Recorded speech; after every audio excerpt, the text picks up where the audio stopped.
আমি অনেকবার নিজেকেও বলি, আপনাকেও বলেছি, যে যেরকম আমাদের শরীর আছে, সেই শরীর কিন্তু কিছু জিনিসকে একেবারে শেষ করতে পারবে না।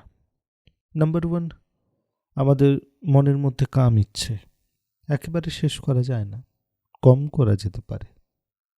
ক্রোধ একেবারে নষ্ট করা যাবে না, কম করা, নিয়ন্ত্রণে রাখার চেষ্টা করা যেতে পারে।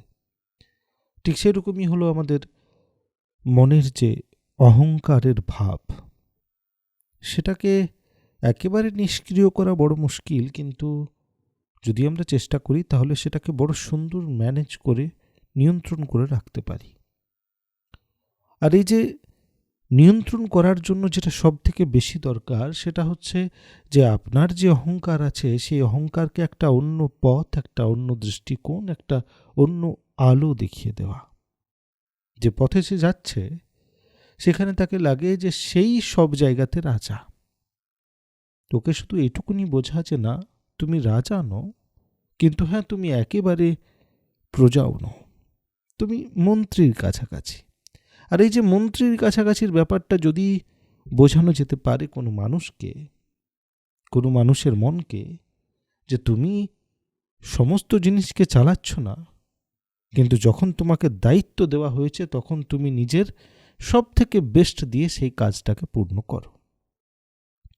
আর এই জিনিসটিকে বোঝার জন্য এই রকমের মনোভাব প্রত্যেকটা কাজে আনতে হবে, যে প্রত্যেকটা কাজ যেটা আমি করছি, সেই কাজের আমি মালিক নয়, মালিক অন্য কেউ, যে সমস্ত জিনিসের মনিটরিং করছে। আমি শুধু সেই কাজটাকে ভালো করে কমপ্লিট করব। রেজাল্ট আমি কখনো দেব না। আমি কাজটা ঠিক মতো করতে পারলাম কিনা সেটা নিয়ে সন্ধেবেলায় বিচার আমি করব না। আমি নিজের মনোযোগ দিয়ে 100% এফোর্ট দিয়ে কাজটা কমপ্লিট করব, আর রেজাল্ট যেটা দেওয়ার সেটা তিনি দেবেন। তিনি কি দেবেন, কিভাবে দেবেন, সেটা নিয়ে আমি মাথা খারাপ করব না। এই জিনিসটা যখনই আপনি নিজের মনের মধ্যে আনতে পারলেন, তখনই দেখবেন আপনার অহংকারের ভাব আস্তে আস্তে কমে গেছে। দেরি হয়ে গেছে কাজ করতে। আপনি যে জিনিসগুলোকে কমপ্লিট করার কথা ভেবেছিলেন একটা বয়সের মধ্যে, সেখানে থেকে পেরিয়ে গেছেন, ঠিক আছে, এখন করে নিন। যতটুকুনি পারবেন অতটুকুনি করে নিন এই বয়সের মাপে। এবারে সেটার থেকে আপনার কাজগুলো পূর্ণতা পেল কিনা, সম্পূর্ণ সন্তুষ্টি হলো কিনা, এটার নির্ণয়, এটার নির্ধারণ আপনি করবেন না, তিনি করবেন। যদি এই রকমের মনোভাব আনতে আরম্ভ করে দিতে পারলেন নিজের জীবনে, আমি কথা দিচ্ছি আপনাকে, জীবনে কখনো আপনার অহংকার আপনার ক্ষতির কারণ হবে না।